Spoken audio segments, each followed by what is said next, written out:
নমস্কার। গত এক সপ্তাহে রাশিয়াতে গিয়েছেন এক ঝাঁক অন্য দেশের রাষ্ট্রনেতা। তারা রুশ প্রেসিডেন্ট পুতিনের সঙ্গে বৈঠক করেছেন। হঠাৎ এত নেতা কেন রাশিয়ায়? হঠাৎ কেন এত যাওয়া মস্কোতে? নিশ্চয়ই প্রমোদ ভ্রমণে নয়। আরো মজার কথা হলো যে রাশিয়াকে নিয়ে আমেরিকা ট্রাম্প সাহেবের এত গোঁসা, সেই তিনিও তার বিশেষ দূত স্টিভ উইটকফকে পাঠিয়েছেন মস্কোতে পুতিনের সঙ্গে কথা বলতে। পুতিন কিন্তু তার দূত পাঠাননি, মনে রাখবেন। এক কথায় এর অর্থ হলো, প্রথমে ওই যে যাকে বলে না ব্লিঙ্কিং আইজ, প্রথমে চোখ মটকাতে হলো ট্রাম্পকে। পুতিনের চোখে কিন্তু পলক পড়েনি। ট্রাম্প তার মানে হারলেন। কি ঠিক হয়েছে এই বৈঠকে? ঠিক হয়েছে কয়েকদিনের মধ্যে ওই যে আমেরিকার রাষ্ট্রদূত ওই যে স্টিভ কফ, তার সাথে যে কথা বলা হলো, তার সাথে বৈঠকে ঠিক হয়েছে কয়েকদিনের মধ্যে ট্রাম্প আসবেন রাশিয়ায় পুতিনের সঙ্গে কথা বলতে, ইউক্রেন যুদ্ধ থামানো নিয়ে কথা বলতে। কিভাবে চুক্তি হবে সেটাও ঠিক। ইউক্রেনের যে অংশ রাশিয়া দখল নিয়েছে সেটা রাশিয়ার দখলে থাকবে। এছাড়া ইউক্রেন মুচলেখা দেবে ইউক্রেন ন্যাটোয় যোগ দেওয়ার আবেদন কোনোদিন করবে না, ন্যাটোয় যোগ দেবে না কোনোদিন। অর্থাৎ ইউক্রেনকে হাত ধরে যুদ্ধে নামিয়ে হাত তুলে নিল আমেরিকা। ওই যে গাছে তুলে মই কেড়ে নেওয়ার কথা বলা হয় না, অনেকটা সেই রকম। অথচ দেখুন, এই ট্রাম্প কয়েকদিন আগে আমেরিকা থেকে গোপনে সর্বাধুনিক পারমাণবিক অস্ত্র, যেটা সব থেকে শক্তিশালী, সেই অস্ত্র পাঠিয়েছেন চুপি চুপি ব্রিটেনে পাঠিয়েছেন। সেটা নিশ্চয়ই ইউরোপীয় ইউনিয়নের লোকজনদেরকে ভয় দেখানোর জন্য নয়, সেটা পুতিনের জন্যই পাঠিয়েছেন। অর্থাৎ তিনি ওই যুদ্ধের হুমকিটা দিয়ে দিলেন। আমি বলছি না বারবার যে আমেরিকার ট্রাম্প হলো একটা বুলি, সে ধমকে চমকে কাজ করতে চায়। যেই দেখে যে ধমকে চমকে কাজ হবে না, তখন সুর করে পিছিয়ে আসে।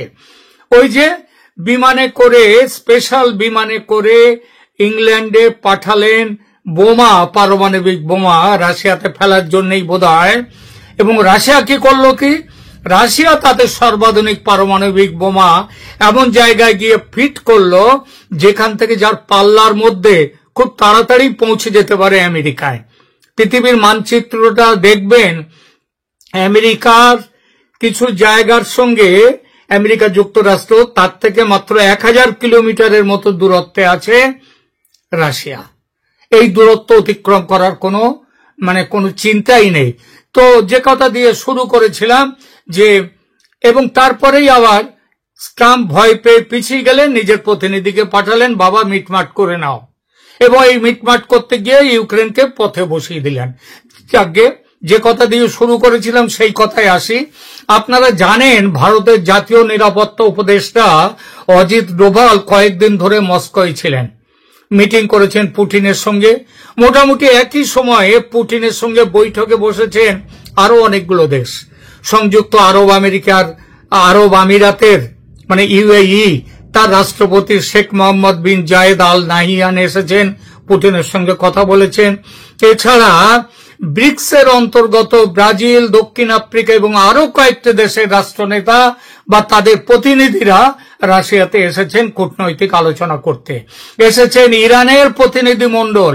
বোঝাই যাচ্ছে বিশ্ব কূটনীতিতে একটা বড়সড় তোলপাড় শুরু হয়েছে। এরকম এক পরিস্থিতির মধ্যে অজিত ডোভাল কয়েকদিন থাকলেন মস্কোয়, আলোচনা করলেন প্রেসিডেন্ট পুতিন এবং তার মন্ত্রিসভার বিভিন্ন মন্ত্রীর সঙ্গে। এবং তার বৈঠক শেষ হওয়ার 24 ঘন্টার মধ্যে ভারতে মোদি এবং রাশিয়ার পুতিন দুজনের মধ্যে কথা হলো ফোন মারফত। রাশিয়ার সরকারি বিবৃতি এই প্রসঙ্গে জানাচ্ছে কথা হয়েছে ইউক্রেন নিয়ে এবং আজকের বৈশ্বিক পরিস্থিতি নিয়েও। সেই সঙ্গে আরো যে বিষয়গুলো বর্তমানে খুবই প্রাসঙ্গিক কথা হয়েছে সেগুলো নিয়েও। রাশিয়ার সরকারি বিবৃতিটি তার একটি অংশ আমি এখানে পড়ছি। The leaders also exchanged views on topical issues of the bilateral agenda, including trade, economic and investment cooperation. এর মধ্যে উল্লেখযোগ্য অংশটা হলো ওই topical issues of the bilateral agenda. Bilateral agenda কি ছিল? এর অর্থ দুই পক্ষের মধ্যে পারস্পরিক প্রাসঙ্গিক বিষয়গুলি, এবং এটা ভাববেন ভারত এবং বাংলাদেশের, ভারত এবং রাশিয়ার মধ্যে বাইলেটারাল এজেন্ডার মধ্যে একটা বড় জায়গায় রয়েছে বাংলাদেশ। কেন বাংলাদেশ সে কথাটা পরে বুঝিয়ে বলছি।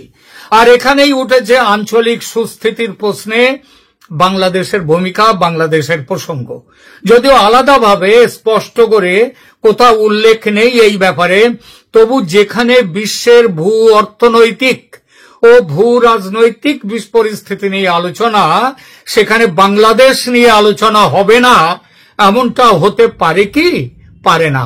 কারণ এতদিনে স্পষ্ট হয়েছে দক্ষিণ এশিয়ায় আমেরিকা তার প্রভাব বিস্তারের জন্য একটি সুনির্দিষ্ট নীতি অবলম্বন করেছে। সেই নীতি হলো ভারত ও চীনের প্রভাব খর্ব করতে হবে। চীন তো এখন অনেকটাই এগিয়ে গেছে, তাকে খর্ব করতে হবে, এবং ভারতকে। এই প্রভাব খর্ব করার জন্য তারা পাকিস্তান মানে আমেরিকা করেছে কি, পাকিস্তান ও বাংলাদেশকে তাদের ছাতার তলায় এনেছে। এই দুই দেশের ওপর থেকে চীনের প্রভাব কমাতে আমেরিকার প্রবল চাপও শুরু হয়ে গেছে। পাকিস্তানের উপরেও শুরু হয়েছে, বাংলাদেশের উপরেও শুরু হয়েছে। বাংলাদেশের লোকজনকে কি এখন তাদের যে নেতা, তাদেরকে ঘন ঘন চীন নিয়ে কথা বলতে শোনেন? আর শুনবেন না। পাকিস্তানের শুনুন, আগে পাকিস্তান দিয়ে বলি। পাকিস্তানে চীনের বিপুল বিনিয়োগ, সিপিএসি বা চায়না পাকিস্তান ইকোনমিক করিডর, এই প্রকল্পটি মূলত পাকিস্তানের উপর দিয়ে গেছে। গোয়াদার বন্দর পাকিস্তানের অন্তর্গত বালুচিস্তান প্রদেশে। সেখানে বালোচদের স্বাধীনতা সংগ্রাম এখন তীব্রতম পর্যায়ে। প্রতিদিন আক্রান্ত হচ্ছে পাকিস্তানি সেনা, শুধু পাকিস্তানি সেনা নয়, তাদের সঙ্গে আক্রান্ত হচ্ছে চীনারাও, চীনা কর্মচারীরা যারা ওখানে কাজ করছে। সেই আক্রমণে পাকিস্তান কোনো সুরক্ষা দিতে পারছে না, মহা দুশ্চিন্তায় চীন, এবং চীনের লোকজন পর্যন্ত যারা ওখানে কাজ করছে তারা রাস্তা অবরোধ করেছে পর্যন্ত এর মধ্যে, যে তাদেরকে সুরক্ষা দেওয়ার জন্যে। তো সেই আক্রমণে পাকিস্তান কোনো সুরক্ষা দিতে পারছে না বলে মহা দুশ্চিন্তায় চীন। নতুন করে পাকিস্তানে কোনো আর্থিক বিনিয়োগ বা পাকিস্তানের জন্য কোনো আর্থিক সহায়তার প্যাকেজ তারা আর নিয়ে আসতে চাইছে না। এছাড়া ভারতের অপারেশন সিন্দুরে চীনা অস্ত্র শস্ত্র নাকাম হওয়ার পর, ব্যর্থ হওয়ার পর পাকিস্তান সন্দিহান হয়ে উঠেছে চীনা অস্ত্র, চীনা যুদ্ধ বিমান এসবের কার্যকারিতা নিয়ে। ফলে চীনের সঙ্গে পাকিস্তানের এই মুহূর্তের সম্পর্কের মধ্যে বেশ বড়সড় একটা ফাটল হয়ে গেছে। আর আমেরিকা এই ফাটলটি ব্যবহার করে পাকিস্তানকে পুরোপুরি নিজেদের কবজায়, নিজেদের বলয়ে নিতে চাইছে। সে কাজে ইতিমধ্যেই তারা অনেকটা সফল হয়েছে। পাকিস্তানি ফিল্ড মার্শাল আসিফ মুনিরকে পকেটে ঢুকিয়ে নেয়ার ফলে ভারতকেও ঢোকাতে চাইছিল, ভারত ফাঁদে পা দেয়নি। আপনাদের হয়তো মনে আছে, ভাববেন যে কিরকম ফাঁদ, শুনুন বলি। আপনাদের হয়তো মনে আছে G7 বৈঠক থেকে হঠাৎ চলে এসেছিলেন ট্রাম্প ইরান যুদ্ধের বাহানা দিয়ে। সেটা একটা কারণ ছিল অবশ্যই, কিন্তু আরো বড় একটা প্ল্যান ছিল ট্রাম্পের। সেটা হলো মোদিকে ওয়াশিংটন ঘুরে যাওয়ার নিমন্ত্রণ করেছিলেন। ট্রাম্প কি চেয়েছিলেন? আসিম মুনিরের সঙ্গে মোদিকে একটা বৈঠকে বসানো, তারপর পৃথিবীকে বলা, এই দেখুন আমি ভারত পাকিস্তানকে মিলিয়ে দিয়েছি, এই যে যুদ্ধ হয়েছে ওদের মধ্যে অপারেশন সিন্দুর, এটা আমি সামলে দিয়েছি, বন্ধ করে দিয়েছি। অত্যন্ত গোপন পরিকল্পনা, অত্যন্ত গোপন পরিকল্পনা ছিল, কিন্তু টের পেয়ে যায় ভারতীয় গোয়েন্দারা। হ্যাঁ, এখানে বলি আরেকটা কথা, এই যে ভারত আর পাকিস্তানকে একসাথে বসানোর প্ল্যানটা ছিল, এই প্ল্যানের মুখ্য উদ্দেশ্য ছিল চীন, চীনের বিরুদ্ধে ভারত পাকিস্তানকে এক জায়গায় রেখে দেয়া। অত্যন্ত গোপন পরিকল্পনা, কিন্তু টের পেয়ে যায় ভারতীয় গোয়েন্দারা, সাবধান করে দেয় মোদিকে, ভেস্তে যায় ট্রাম্পের প্ল্যান। ট্রাম্প খেপে যান। আজ আজ যে ভারতকে শিক্ষা দিতে পাগল হয়েছেন ট্রাম্প, এমনকি চীনের চেয়েও ভারতের ওপর যে বেশি শুল্ক চেপেছে, তার পিছনেও এই কারণটির ভূমিকা কিন্তু কম নয়। সরি, এবার বাংলাদেশের কথায় আসা যাক। বাংলাদেশকে পুরোপুরি নিজেদের উপনিবেশ বানাবার কাজে আমেরিকা এখন অনেকটাই সফল। ইউনূস সরকার এখন একটি কাঠপুতুল ছাড়া আর কিছুই নয়। গতকাল এ বিষয়ে একটি প্রতিবেদন দিয়েছি, সেখানে বলেছি কিভাবে ঢাকার মার্কিন দূতাবাসের আদেশ নির্দেশ মাফিক চলছে ঢাকা সরকার, কিভাবে আমেরিকানদের নির্দেশে চলছে ঢাকার সর্বোচ্চ আদালত পর্যন্ত। গতকালকের ভিডিওতে বলেছি, যারা দেখেননি দয়া করে দেখে নেবেন।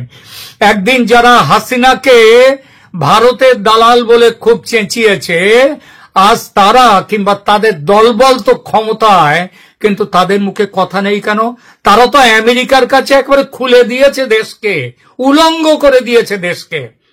বাংলাদেশকে ঘাঁটি করে মায়ানমার টুকরো করার ষড়যন্ত্র সফল করতে রোহিঙ্গাদের সাহায্য করার বাহানায় মানবিক করিডর তৈরি করার প্রস্তাব, সেটা যে বাংলাদেশে সৈন্য ঘাঁটি বানাবার চেষ্টা আমেরিকার পক্ষ থেকে, সেটা তো আজ পরিষ্কার। এই প্রচেষ্টার পেছনে আরো একটি কারণ আছে, একটি খ্রিস্টান ও ইহুদি রাষ্ট্র স্থাপনের চেষ্টাও। ভারতের উত্তর পূর্বের কয়েকটি রাজ্য, বাংলাদেশের কিছু অঞ্চল এবং তার সঙ্গে মায়ানমারের কাচিন প্রদেশকে যুক্ত করে একটি নতুন রাষ্ট্র তৈরি করার পরিকল্পনা আমেরিকার ডিপ স্টেটের বহুদিনের। এসব পরিকল্পনা আজকের নয়, পুরনো। বাস্তবতা হলো ইউনূসের অবৈধ সরকারকে চাপ দিয়ে তাকে ব্ল্যাকমেল করে এই কাজটা গুছিয়ে নিচ্ছে আমেরিকা, অনেকটাই সফল হয়ে গেছে। শেখ হাসিনার একটানা 16 বছরের রাজত্বে আমেরিকা অনেক চেষ্টা করেও ব্যর্থ হয়েছিল, কিন্তু আজ সফল। বাংলাদেশের ওই যে শ্রেণীর মানুষের কথা বললাম, শেখ হাসিনাকে যতই ভারতের দালাল বলে গালি দিক না কেন, হাসিনা যে কত বড় কূটনীতিক ছিলেন সেটা বোঝা যায় একটা পরিসংখ্যান দিলে। ভারতের সঙ্গে তার সখ্যতা সবাই জানে, তাহলেও সবাই দেখেছে ভারতের চেয়ে চীনের সঙ্গে তার বাণিজ্য যোগ ছিল ভারতের প্রায় 3 গুণ বেশি। হাসিনা ভারতের অস্ত্র কেনেননি, আবার আমেরিকাও ছিল বাংলাদেশের বড় ট্রেডিং পার্টনার। অস্ত্র কিনেছেন চীন থেকে, বাংলাদেশের সঙ্গে বাংলাদেশ যে এক্সপোর্ট গুলো বাংলাদেশ করেছে তার একটা বড় অংশ আমেরিকায় গেছে, আর গেছে ভারত। চীন কিন্তু কোনো এক্সপোর্ট নেয়নি, বাংলাদেশে এক্সপোর্ট। মার্কিন ফৌজের সঙ্গে নিয়মিত যুদ্ধ অভ্যাস করেছে বাংলাদেশ এবং করছে, সেসব চুক্তি আছে। একই সঙ্গে রাশিয়ার সহযোগিতায় আবার ওই শেখ হাসিনা গড়ে তুলেছেন তারাপুর পারমাণবিক বিদ্যুৎ কেন্দ্র। অর্থাৎ সবার সঙ্গে সম্পর্ক ভালো। ইউনূসের মতো আমেরিকার কাঠপুতুল হয়ে আমেরিকার কোলে বসে খেলা করা, সেটা করেননি শেখ হাসিনা, তবু তাকে শুনতে হয়েছে ভারতের দালাল। বাংলাদেশ এই মুহূর্তে যেখানে যেভাবে দাঁড়িয়ে আমেরিকার পুতুল হয়েছে, এই অবস্থা চলতে থাকলে শুধু বাংলাদেশ নয়, সমগ্র দক্ষিণ এশিয়ায় আমেরিকার দাদাগিরি বাড়বে। এই অঞ্চলের শান্তি বিঘ্নিত হবে। এই পরিস্থিতি ভারত যেমন চায় না, তেমনি চায় না চীন। এই পরিস্থিতি বিপজ্জনক পৃথিবীর অন্যতম পরাশক্তি রাশিয়ার কাছেও। ওই জন্য রাশিয়া ওই যে 4টে যুদ্ধ জাহাজ পাঠিয়েছিলেন না, 4টে জাহাজ পাঠিয়েছিলেন কয়েক মাস আগে, মাস 2-3 দিনের আগে, ওই যে চট্টগ্রাম বন্দরে তারা এসেছিল। এইটাই কারণ রাশিয়াও তারও নজর রেখেছেন। ভারতের বিরুদ্ধে বাণিজ্য যুদ্ধ ঘোষণা করে, পাকিস্তানকে খোলাখুলি ভারতের বিরুদ্ধে লেলিয়ে দিয়ে এবং বাংলাদেশের সৈন্য ঘাঁটি তৈরি করে এই উপমহাদেশের সামগ্রিক পরিস্থিতিকে উত্তপ্ত করবে আমেরিকা। এটা কখনোই চাইতে পারে না ভারত। সেজন্যই অজিত ডোভালের মস্কো যাত্রা, পুতিনের সঙ্গে বৈঠক, এবং শুধু তো ডোভালের সঙ্গে পুতিনের বৈঠক নয়, ওই বৈঠক শেষ হতে না হতে পুতিনের সঙ্গে নরেন্দ্র মোদীর দীর্ঘ ফোনে আলোচনা হয়েছে। এখানেই শেষ নয়, এই মাসের 31 তারিখে চীন যাচ্ছেন মোদী, সাংহাই কোঅপারেশন অর্গানাইজেশনের সামিটে যাবেন পুতিনও, সেখানে থাকবেন ইরানের প্রেসিডেন্টও, কথা হবে চীনের প্রেসিডেন্টের সঙ্গে। এত বড় আলোচনার মধ্যে বাংলাদেশ থাকবে না, তাই কখনো হয়? ডোভালের বৈঠক, মোদীর ফোনালাপ, কোনটারই কি আলোচনা হলো বাইরে আসেনি পুরোপুরি, শুধু মোটা মোটা দাগের কথাগুলো বলা হয়েছে। শুধু বলা হয়েছে পারস্পরিক সম্পর্কের বিষয়গুলো নিয়ে স্ট্র্যাটেজিক কথাবার্তা হয়েছে। সূত্র মারফত যে খবর পাচ্ছি সেটা হলো বাংলাদেশের ওপর থেকে আমেরিকার প্রভাব হটাতে জাতিসংঘে হটাতে গেলে ইউনূস সরকারের পতন ঘটাতে হবে, তাহলেই আমেরিকার প্রভাব বন্ধ হবে। জাতিসংঘ আমেরিকার কথায় চলে, সুতরাং সেখানে আবেদন নিবেদন করে শান্তিপূর্ণ পথে ইউনূস বিদায় অসম্ভব। নির্বাচনের টোপ দিয়ে পরিস্থিতি সামলে রাখার চেষ্টা হবে ঠিকই, কিন্তু ভোট হবে না। ভোট হবে না, নির্বাচনের টোপ কেবল দেয়া হবে। আর হলেও সেটা ফ্রি অ্যান্ড ফেয়ার ভোট হবে না যদি ইউনূস সরকার ক্ষমতায় থাকে। তাহলে সে ভোট কি হবে? সন্ত্রাসী, জঙ্গি, মৌলবাদীদের সমর্থন দিয়ে জোর করে ক্ষমতা দখল রাখবে বর্তমানে যারা আছে তারা। আর এটাই চায় আমেরিকা, যেটা চায় না অবশ্যই ভারত। এই বিষয় নিয়ে বিস্তৃত আলোচনা হয়েছে ডোভাল ও পুতিনের মধ্যে। ঠিক হয়েছে আমেরিকা গুছিয়ে বসার আগেই ইউনূসকে হঠাতে প্রয়োজনে সামরিক অভিযান হবে। সামনে থাকবে ভারত, পেছনে রাশিয়া, পরোক্ষে থাকবে চীন। এরা সবাই আমেরিকার বিরুদ্ধে এখন জোটবদ্ধ হয়েছে। অবশ্য সামরিক অভিযান শেষ উপায়। কূটনৈতিক চাপ সৃষ্টি করা হবে যাতে ইউনূস পদত্যাগ করেন। তারপর সেই জায়গায় নতুন জাতীয় সরকার অথবা রাষ্ট্রপতি কর্তৃক দেশের সাংবিধানিক জরুরি অবস্থা জারি করা হবে। জরুরি অবস্থার সরকারের নেতৃত্ব দেবেন এখনো পর্যন্ত যিনি দেশের বৈধ প্রধানমন্ত্রী, সেই শেখ হাসিনা। তিনি আন্তর্জাতিক নজরদারির মধ্যে দেশে সংসদীয় নির্বাচন করে ৩-৪ মাসের মধ্যে নির্বাচন করাবেন, করে প্রমাণ করিয়ে দেবেন যে দেশের মানুষ শেখ হাসিনা এবং আওয়ামী লীগের পক্ষে। এইসব আলোচনা সম্পর্কে শেখ হাসিনাকে পুরোপুরি ওয়াকিবহাল রাখা হচ্ছে।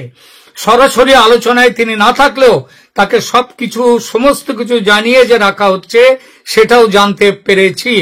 দিল্লির সাউথ ব্লকের সূত্র জানাচ্ছে মস্কো থেকে দুবার শেখ হাসিনাকে ফোন করেছেন অজিত ডোভাল। দীর্ঘ সময় ধরে কথা হয়েছে তাদের মধ্যে। বিষয় বাংলাদেশ ছাড়া আর কোনো কিছু যে থাকতে পারে না তাদের মধ্যে, এটা নিশ্চয়ই বলার দরকার পড়ে না। যদি সামরিক অভিযান শেষ পর্যন্ত করতেই হয়, তবে কবে নাগাদ শুরু হতে পারে এই অভিযান দিনক্ষণ মেপে বলা যায় না, আমরা কেউ জ্যোতিষী নই। তবে দেরি হবে না এটা বলাই যায়। যুদ্ধের প্রস্তুতিতে জোর কদমে কিন্তু এগিয়ে চলেছে ভারত। এমন সম্ভাবনা যে প্রবল হচ্ছে সেটা বুঝে গেছেন ট্রাম্পও। দুদিন আগে মোদি আর পুতিনের কথা হয়েছে, তারপরে গত শুক্রবার এই নিয়ে সুর নরম করেছে ট্রাম্প। নতুন করে বিবৃতি দিয়ে ট্রাম্প সাহেব বলেছেন, ভারত আমাদের স্ট্র্যাটেজিক পার্টনার, সব বিষয়ে আমরা খোলাখুলি কথা বলবো। অর্থাৎ ভারতের কূটনীতি ফল দেখাতে শুরু করেছে। চমৎকার, কিন্তু এটা শেষ নয়, সবে শুরু। একাধিকবার বলেছি ইতিপূর্বে যে আগামী 1-2 মাসের মধ্যে বড় কিছু ঘটতে চলেছে বাংলাদেশে। সেই ইঙ্গিত কিন্তু স্পষ্টতর হচ্ছে প্রতিদিন। এখনকার মতো এখানেই রাখছি। ভালো থাকবেন, ধন্যবাদ।